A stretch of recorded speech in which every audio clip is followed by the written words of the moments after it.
kwam hier dus een journalist langs van NRC Magazine. En zij schrijft een artikel over verschillende koppels, waarvan vooral de partner dus te maken krijgt met het leven van de influencerpartner. In mijn geval Richie, dus met mijn leven. Maar dat veranderde in een heel leuk verhaal van Richie en mij, hoe we elkaar hebben leren kennen. Dus ik dacht dat ik dat toch wel ga delen. Dus dat gaan jullie nu zien. Het is een beetje een raar vlogje, maar misschien dat heel veel mensen dit helemaal niet weten, hoe wij elkaar hebben leren kennen. En nu dus wel. Ik zal Richie zo nog even vragen hoe hij het interview vindt aan het einde. How did you meet?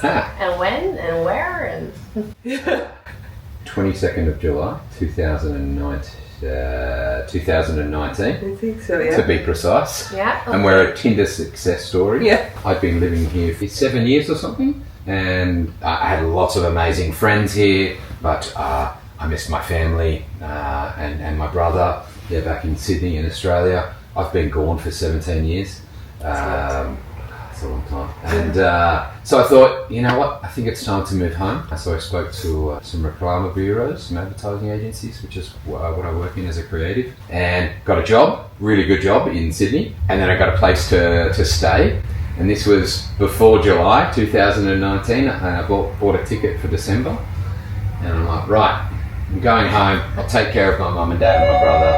And so I thought, yeah, I'll move home and continue my life there. Yeah. But I thought, I'll jump on Tinder one more time, like.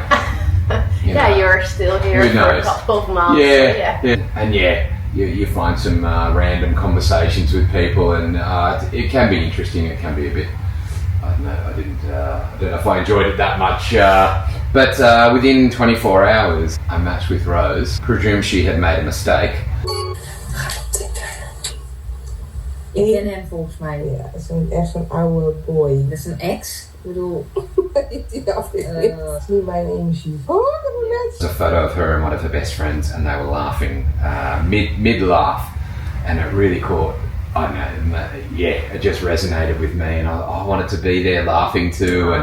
And I saw her in. There was a photo from her in Noordermarkt, and what she was wearing, it was obvious that she was a little bit of a fun character. I felt that she was a bit of a fashionista, and I was like, oh, she looks really cool and really fun. And so I wrote to her and said, are you free tomorrow night?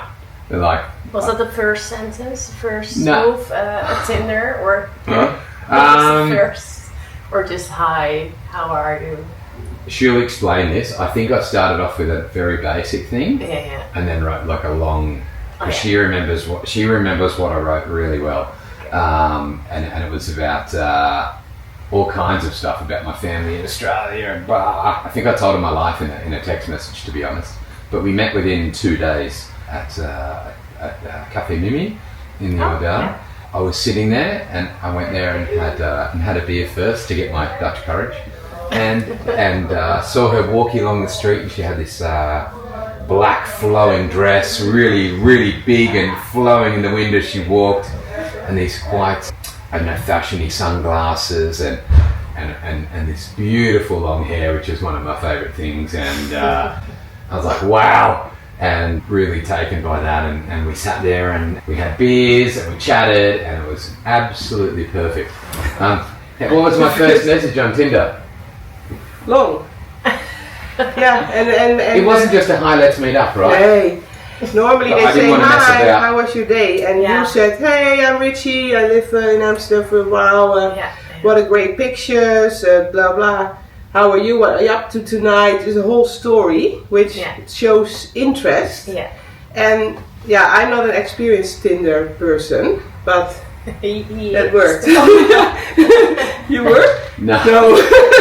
Some people are. Far from it, to be honest, and I never really matched with anyone and never really cared about it, to be honest. But I was just so taken by Rose just from her photos, and not because not because she was an attractive woman, because I wanted to laugh with you and Gijske laughing in that photo, and you walking towards the camera in Noordermarkt, and there was also those cool photos from down on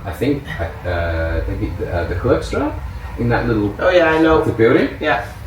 And so I didn't want to miss out on like finding out more about this person, and I could hear that laugh, you know, and which was way more crazy in real life.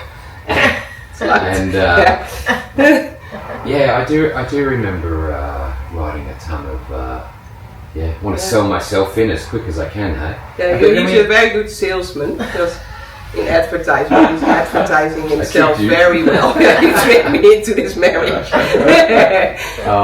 But I said then we met up at Cafe Mimi. And for the second date or first you still yes. Eerste, and then it was the second date. No, the second date was somewhere else. Yeah. And then we had beers, and it was really nothing crazy, just good conversation. We both worked in bars. We'd both done so many similar things. We found out that I had lived on Bellemestraat off Ten Kardema, and Roos had lived on Ten Kardema. Literally around the corner, our balconies. I don't know how we never met. Dan, so romantic. Dan ik woon on Rozenstraat, and Sydney was on Rozengracht. But in the how do you say, the same line. Yeah. So she was like 1 block away. Yeah. Never saw her. I drank at Bar Strauk, Café Strauk a lot. Yeah. And so did she. I actually knew some of her friends when we met. And when we met, we had the same Albert Heijn. So we woonden weer heel dicht bij elkaar, dus dat is echt heel raar. So we lived within 2 blocks of each other for at least 6 years. Yeah. And we never met, and she would have stood out for me. I would have noticed. I remember all this stuff. But then, so I meet this amazing woman, I go in to pay the bill because I'm a gentleman and I think that is nice and it makes me feel good. And I also saw that the bar was starting to close up, so that's really nice for the people working there, get that done and don't have to worry about it. I go in and she's already done it. She'd gone into the bathroom and I'm like... Maar dat zijn horeca mensen weten dat. When you work in a bar, you know it's nice if you don't have clients that you have to beg for them to leave and pay. That really resonated. They impressed you, eh? Yeah, not because... Still. Yeah. 5 years later. And then, so I was in love. And then I'm like, and I think at that point you you hadn't told me much about what you do.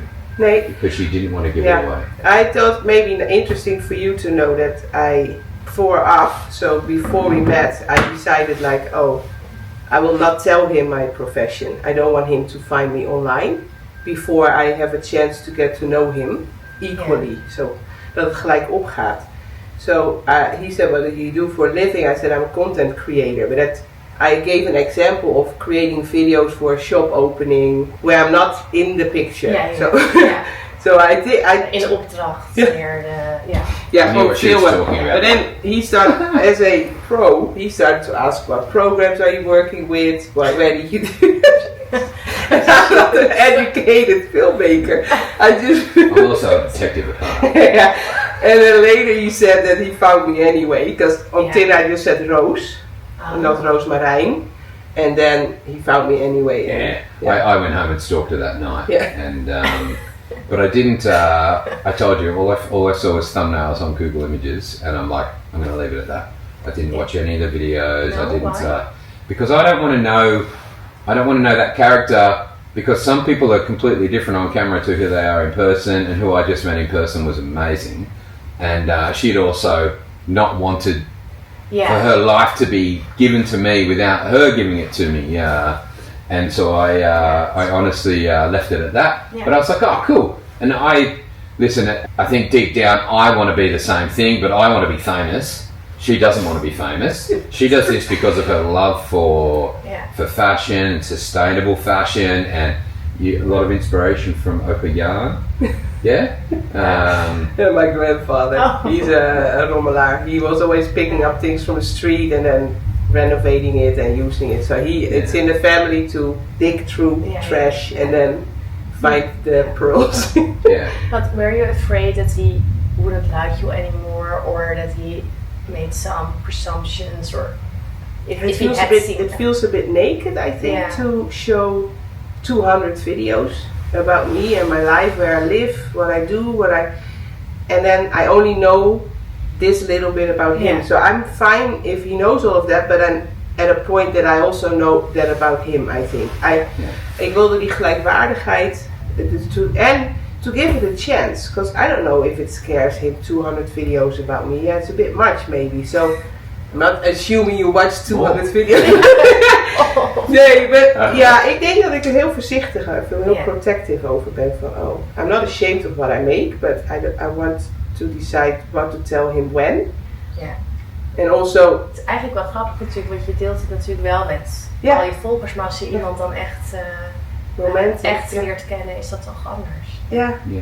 Yeah. Plus you've got past lives and stuff on things like this, you know, it's like, it's an insight into your life, and I think it's nicer to hear it from the source in any situation anyway.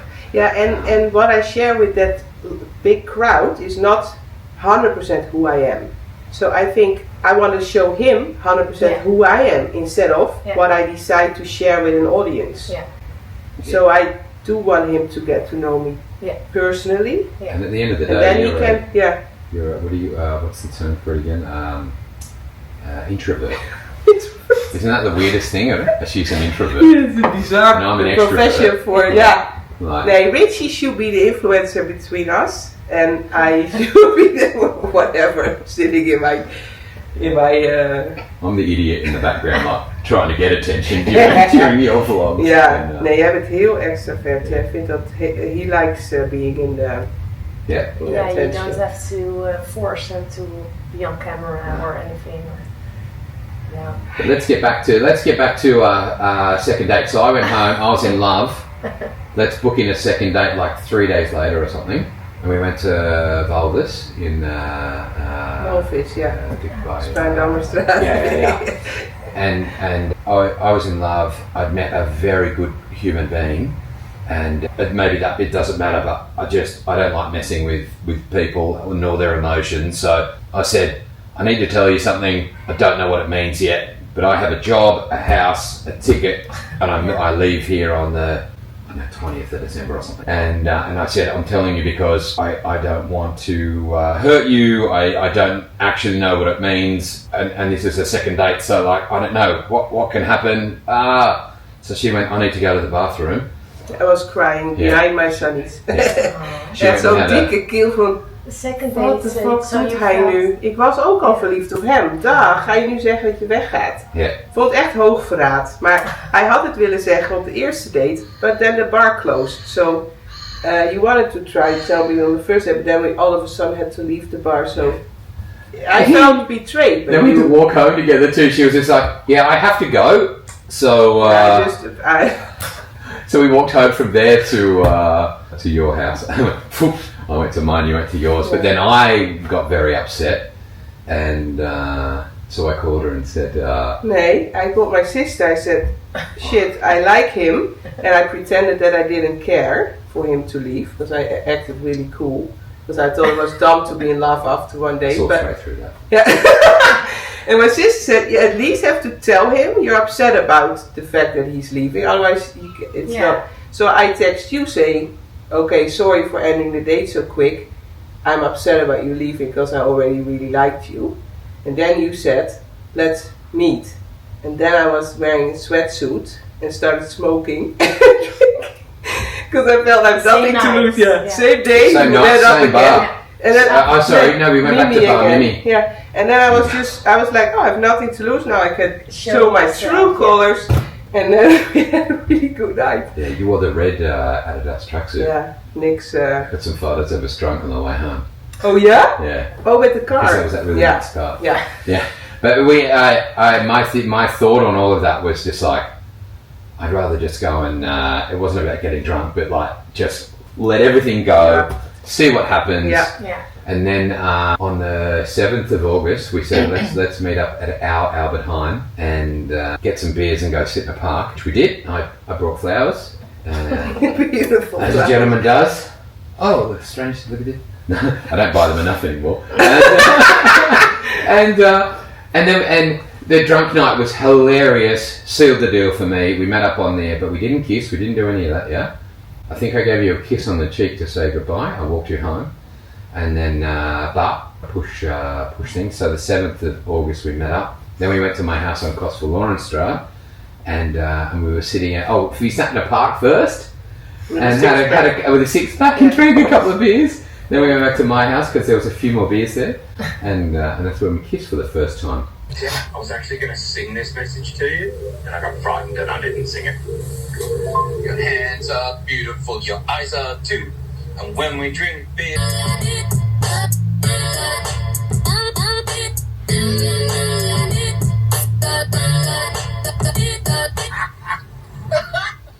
Goedenavond, dames en heren, if there's any of you out there.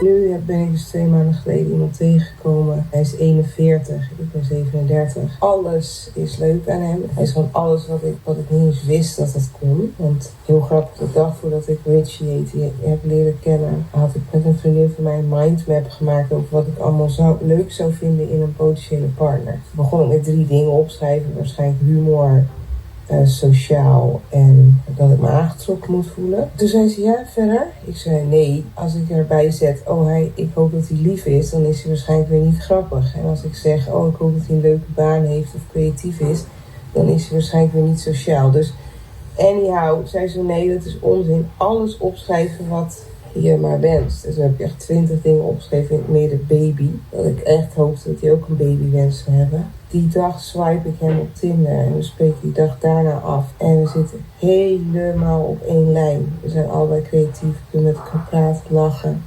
Super grove humor. Heel lief is hij. De seks is fantastisch. En natuurlijk dat we ook nog eens allebei heel graag een gezin willen. Dus ja, dit is een geschenk uit de hemel. And then we can fast forward to... I think that's good for her article anyway. Yeah. You might have to cut half of my content out. We take half the magazine, This could be a book. Fast forward, we went up to Groningen, to Anna's house. There was a birthday party and met like 20 of your some friends, some acquaintances. Yeah. And then we went to Zandvoort where Jacco was camping with his grandfather, and met heaps of the family there. So I was like in the family within the first month, and then I went away to Japan for a month for Rugby World Cup, and we video chatted every day. That was something I had pre-planned, and she gave me this series of envelopes. And they had dates and times of when to open them. And I was going to be seeing my parents there. They were randomly going to be in Tokyo. So I'm like, let's have dinner in Tokyo together. And then there was an envelope I had to open in front of them, and each envelope had a letter and a photo. And I was like, this is the kind of thing I would do. And then I told Mum and Dad when I was there in Tokyo, I'm so in love, I'm going to ask this girl to marry me for sure. And Mum said, Mum's ex-military, Air Force nurse, Dad's an accountant. Very slightly boring, very straight family. Not these days, but so they're quite and so I said that, thinking like, oh my God, what will they say? Mum goes, well, and they've met on Skype many times already. She goes, probably the smartest thing that's ever come out of your mouth. And I'm like, holy crap. That's and good. Then and came home from Japan, met me at the airport. It was just amazing. And then she went away for a month to Peru. Met a broer and a vader. Mijn broertje. Pre-planned holiday with the family. 2 maanden zonder elkaar is echt afschuwelijk in die verlaffase. Yeah. And I gave her, and I just saw it like 2 weeks ago. Yeah, we found it. I made a book, field notes while in Peru. And it documented all my favourite things of what we had done so far. The best book ever. Please don't ever. I love seeing that. Yeah. I never knew what she did with it. And just when we were cleaning the other day, I left pages to draw exactly what she was looking at.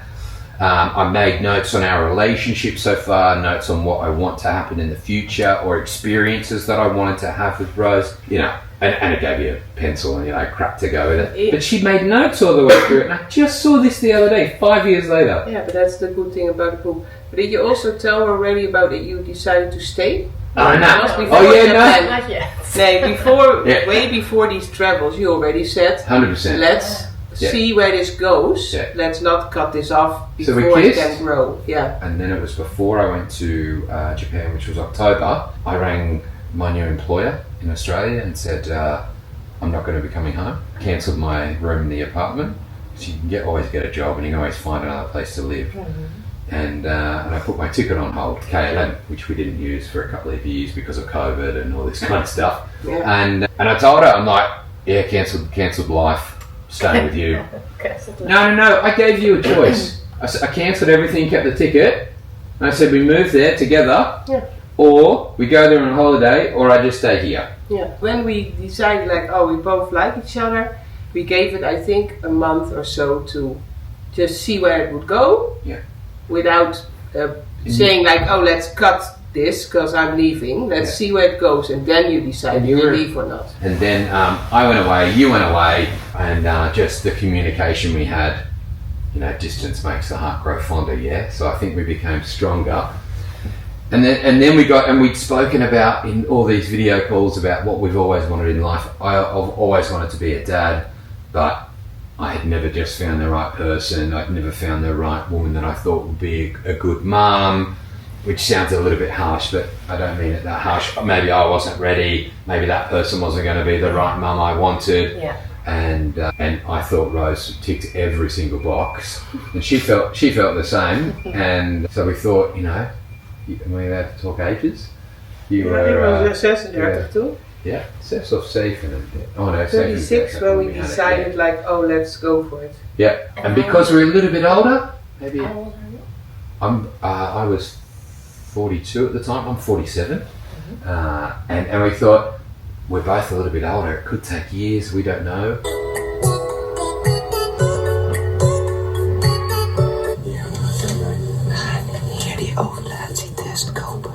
I can't wait till we have a home where we can decorate it with Christmas stuff. Just like a tree.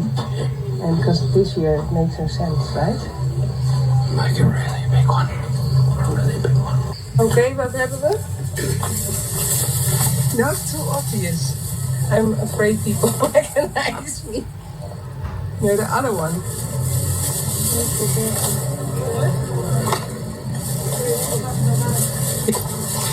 So I was super embarrassed. You're not, eh? No, not really. Let's go home, eh?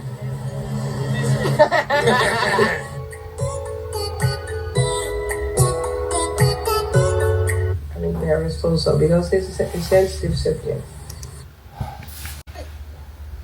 Hello. What did you do? What, do you want me to talk about racing home during a lunch break to discuss in detail and perform the actions of trying to have a baby together? Yeah. Works out it takes a lunch break. And, in de eerste poging waren wij zwanger, so 4 months after we met. Yeah.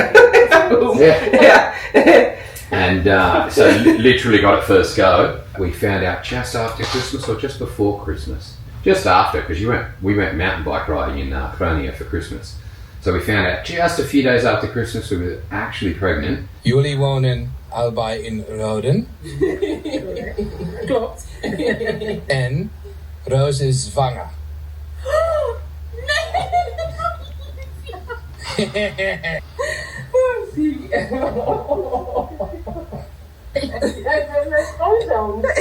And then we were like, oh my god, like, and then I don't know, maturity kicked into gear. We moved in together in February, and then COVID hit, and then we were like, what? So we were living in Old Barneveldstraat, and then we looked at buying a house. I'd always felt that you needed this much money in the bank, you needed a house if you wanted to take care of someone and start a family, and she's very much quite freer than I am. I think I live a little bit of I like to have a structured life and pre-plan and have everything in the right order. And Rose is just like, yeah, but if we try and do that, we may never reach that point, you know. And she really reclamaworked the hell out of it. And she talked me into just going for it. And I'm always so liberated by that when she helps me let go and just go for it, because it's always proved to be a positive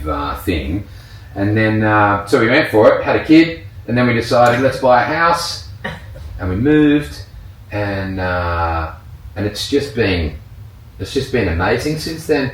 And then we always wanted a second kid, And but we were trying for a long time, and this was all just being vlogged about. Yeah. And that wasn't happening very quick, so we did IVF. IVF-vlog, serie. Ik weet niet of je dat ook hebt gezien. Ja, ik zag het erbij komen. For Buzz. Oh shit. Ze is zwanger. Can you fucking believe it? 28 euros doesn't lie. Oh, jongens. After 2 years of trying.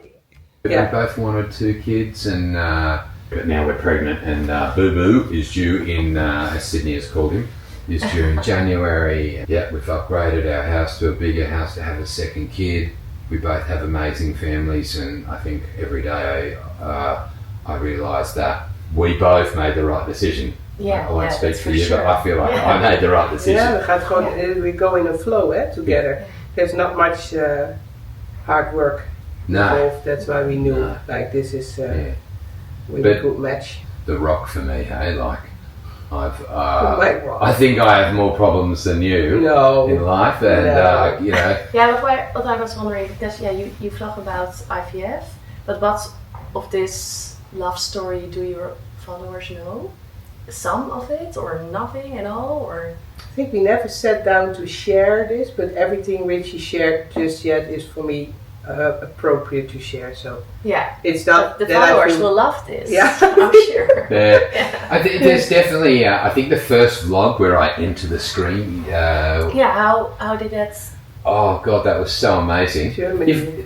You got to understand that we met really quickly. Decided to go into life like a raging bull, and we met really ex-now. So we didn't have years of getting drunk together, becoming best friends, knowing each other back to front. I think we still learn things occasionally about each other or discover something new. And we're like, what? I want to state that the vlogging is never intrusive.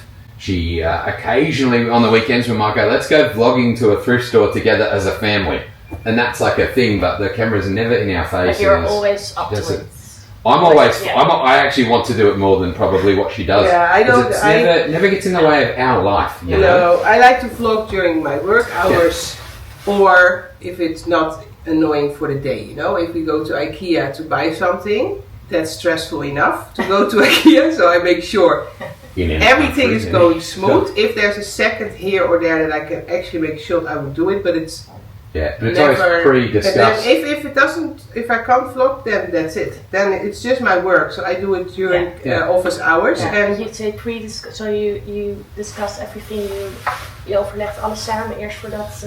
Discussion sounds quite serious. She might say. Is het meer in het moment? I think I'm the one that's more strict, so he would always be up for it, and I am very hesitant. It cannot ruin the atmosphere. It cannot be taking away my attention from my child. It cannot be private. I have lots of rules, and he's like, I don't care, you just vlog whatever you want to vlog. And disgust makes it sound a little bit too serious. It's more like if we're going to go to IKEA, Rose might say, oh, do you mind if I vlog a little bit while we're there? And I'm like, no, of course. Like, I kind of expect to have more vlogging going around while we're doing things as a family, but it's not. She's very accurate. But we were going on a working holiday for you. Yeah. And we didn't have a child yet. So before we got parents, I was less strict. Then I was like, it will not create stress, because a child creates stress. And then on top of that, vlogging and doing a task is too much. So with us going to Germany, that's for me fine to vlog. She said to me, was that the first vlog you were? And she said, my followers want to meet you. They want to see you. I thought about him, of course, like, oh, we had a date. Oh, he sent me a message. Oh, he made me a song. Oh, this. So they're like, who is this? Who is this? Are people then just messaging? Comments under the vlog like, oh, great, you found someone, and I can't wait to see who he is. So, they just went through a whole thing with me, being single in Amsterdam, being 36, having a wish to become a mom. And then dat meeleven, ze willen echt graag dat het goed gaat. And they were like anxious to They saw it in you, eh? They saw it. So and I also saw all the fails before him, like so I started to date with someone, but it's not working. So you are sharing that sometimes. Yeah. Ik denk dat heel leuk. I love that with other people if they share their daily lives. It's very interesting. But the vlog before we met on your birthday in July. Oh hell! It was it the week before when you posted that vlog where you were crying, or was it the year before? Yeah, it was the year before because you were like, I'm 36 now, I'm single, I'm not a mum. I can't remember the name of your vlog. It was really good. 36 vrouw, 36 single. So. Oh yeah, it was yeah. And this she was crying that her life hadn't gone the way she had always imagined it. I woke up on my birthday being alone. And then So anyway, we were going to go to making some content from a concert in the Roosmarijn, 3-day festivals. And she's like, would you like to come? We'll drive down there. You can hang out with me, but I will be working. And I'm like, yeah, rad. And so we got a hire car, we parked it out the front, you put the camera on top. And then she's like, come on, they want to meet you. And then, so I said hi to everyone for the first time. I don't remember where it very was. shy. But that's okay. It's okay if they see that we're a bit shy. Het gaat dus nu, we gaan nu naar Duitsland en ik ga nu een verkering filmen. We hebben een autootje gehuurd. Hey! You ready? I don't even know.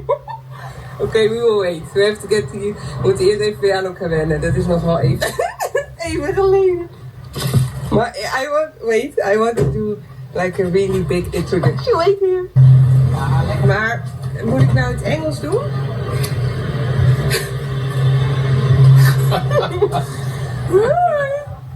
Okay, this is Richie, but I told your name already this morning. And I told them that they would go to see you in my vlog. Pretty happy to be here. You think it's weird I'm vlogging or no? No, eh? Yeah, but how was you were excited to... I was excited to be on camera and share my life as well with her followers. Like I'm a bit of a showman at heart.